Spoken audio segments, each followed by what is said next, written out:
Bakit nga ba mas mahal pa ang pa-cleaning kaysa sa pa-repair ng washing machine? Ganito po kasi yan. Yung paglilinis po, madali lang siya. Babrush lang po ng may sabon hanggang sa matanggal po yung dumi sa loob.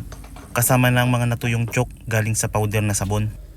Bali ito po yung mahirap, yung pagbabaklas po at pagbabalik ng washing machine. Pag hindi mo pa kabisado at sanay sa pagbaklas at pagkabit ng washing machine, aabutin ka dito ng mga 5 oras o 6 na oras. Mabilis na yung 5 oras. Ako po medyo sanay na, kabisado ko na po yan sa dami ko na pong nabaklas. Pero inaabot pa rin po ako ng 4 na oras dahil tinatanggal po lahat-lahat ng parts niya.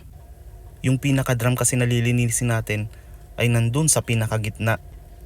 Katakot-takot na tornilyo muna ang tatanggalin at mga wire. At pagkatapos sa pagbabalik kailangan kabisado mo rin at hindi magkabali-baliktad ng mga wire dahil may posibilidad na sumabog ito at hindi gumana. Kagandahan lang po sa deep cleaning, talagang matatanggal po lahat ng dumi na hindi natin natatanggal kung hindi babaklasin ang drum niya. Lalo na po sa mga naglalaban ng basahan, ang dami po niya na naiiwan sa loob ng mga himulmul niya. Minsan po nagkokos po yan ang pangangati natin. Akala po natin malinis ang damit pero po kung makikita nyo ang loob ng drum ay sobrang dumi po niya. Importante po ito lalo kung mayroon po kayong mga bata sa bahay dahil sensitive pa po ang mga balat nila.